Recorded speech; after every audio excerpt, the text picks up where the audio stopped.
Starts now.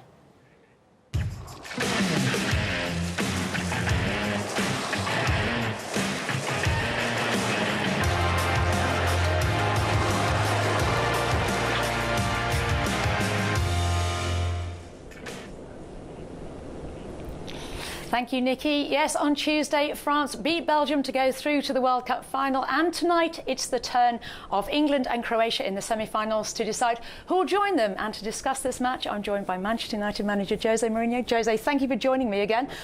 Well, another big match coming up. Croatia, as we know, they've gone through with 2 penalty shootouts. They're a tired team from what you said before. England are young and fresh. How do you think this game is going to play out? It's hard to say because Modric spoke, and I think he's totally right. When you get into these moments, especially for a country like them, what is fatigue? How can you be tired? How can't you be ready for this? So I think Croatia will start the game ready. Then obviously, if the game goes in the wrong direction for them, I don't think they have the physical power that probably a fresher team with more solutions, with more rotation of players, with easier matches to play before, probably they will have it more difficult. But starting the game, I wouldn't say England is favourite because Croatia is a little bit fragile by the physical point of view. I gave already a look on the starting teams. Both teams, they play exactly with the expected lineup, which means that the managers, they believe more in the team than in the strategic side, making some surprise, changing some player. Some people were speaking that possibly England would need an extra midfield player like Dyer, then make it more compact. Southgate, Steve Holland, they decide no. They stick with the same idea and the belief they have in this team, in these players.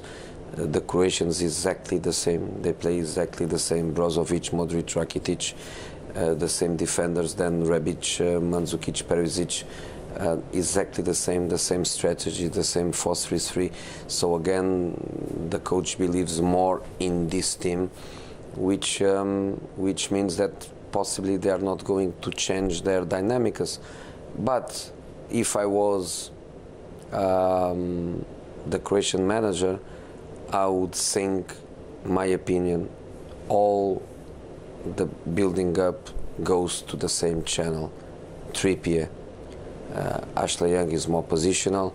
He's not a left-footed player. He's a player that I adapt as left back, and then Southgate got it, the experience that he had in the past season with us at Manchester United. But he's not a very offensive player through the channel because he's not in his natural side. Trippier is the channel. Strinic is a strong left back. Perisic, if he plays on the left, is better by the tactical point of view than Rebic. I would think about stop the channel of the first phase of the lining up. If I was in Southgate's position, I would just think in a very simple way. Modric is possibly the best player of the World Cup in terms of his performances.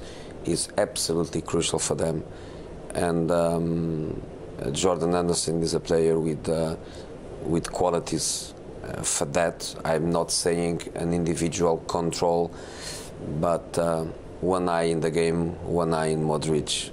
They need that.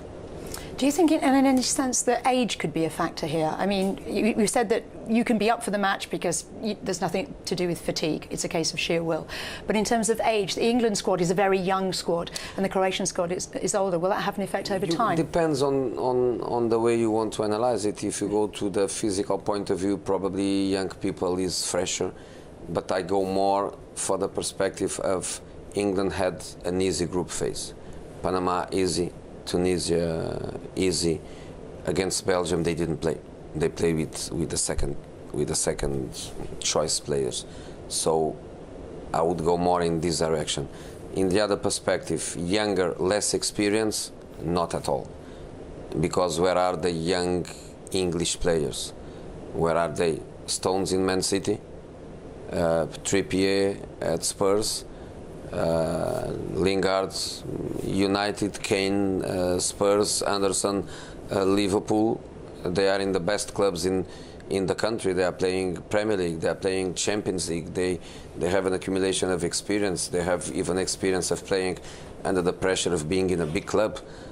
So I think England has fantastic conditions to succeed in this semi-final. But you know, it's a big game, and for sure for the Croatians, I know, I can feel even now coming from my training grounds in the car to our studio, you could feel the street, you could feel the people.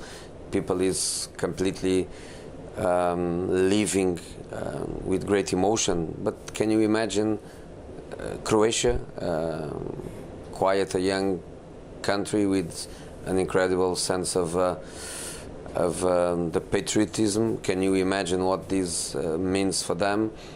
So I think great emotion will be on the field. And in terms of styles as well, just looking at a few of the sort of basic stats in the matches so far, England seem to do particularly well at set pieces, particularly corners. Croatia seem to, even though it's only a few matches, have a more free-flowing approach. Do you think that reflects their styles, and do you think that will be evident in this match? You know, England is a very strong team by the physical point of view. If you think that they can go to the box, and they do, with corners and lateral free kicks, they can go with Stones, Maguire, Harry Kane, who else? Jordan Anderson, plus the quality of the service. They have people with fantastic service. Trippier is so good on corners, on lateral free kicks. Ashley Young is not bad at all. So they have all the conditions for that. Croatia is less physical. When I look to that team, I just see Lovran and Mandzukic really good and strong in the air. But Mandzukic is good in the air, in the attacking box, not in the defensive box. So yes, England has conditions for that. But at the same time, I think that Croatia has the capacity to hide the ball. They can hide the ball. They have people that likes to have the ball. Rakitic, Modric, Brozovic, and on the bench, Padelli, Kovacevic, so they have solutions in midfield. They can hide the ball from England. And if they are successful on that, and then they give to the English team for the first time the problems that they didn't have. Because against Panama, against Tunisia, Belgium was England didn't have yet. I think against Colombia in the last 20 minutes, in the strong Colombia reaction to try to take the game to extra time, that period was a period where England felt a little bit under pressure. Part of that, England was not yet in this situation. So let's see if it happened. But like yesterday when I told not many goals, I think in this match it's only possible lots of goals if early goal happens and change the approach, because I think the approach will be, yes, we stick with our idea, but yes, we feel a little bit the pressure, and yes, we know that in the other side there are threats and good opponents. And in terms of the teams as well, England have a fully fit squad. Croatia, they do have a few doubts over the goalkeeper as well, and also Rebic. I mean, in terms of the teams, would that make a difference, or do they have strength in depth? You know, they start with all the players. I think everybody is available, which doesn't surprise me, because you know, players, they are ready for every possible sacrifice for not to lose an occasion like that. If during the match they don't resist and they need to change, the goalkeeper for them is a big blow, because the second goalkeeper is far from the level of quality and experience of Subasic. If something happened in other positions, I would say they have answers for almost everything. Kramaric is a striker, is a second striker. Pijaka is a winger.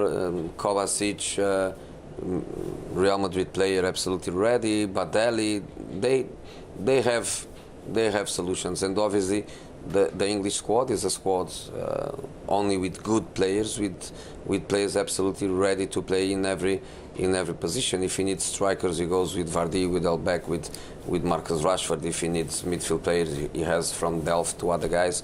He has on the bench central defenders like Cahill, like Phil Jones, the Liverpool kid, the right back, fantastic player to play too. Danny Rose, they have absolutely everything. And if the game goes to extra time, which is a possibility, and if they need the fourth change, or if they feel that the fourth substitution can help them, then England has a bench really to help. And finally, Jose, yesterday you described England as a happy team. They seem to be united, and also, as you said about the country as well, there's an air of optimism. Do you think that will play a part?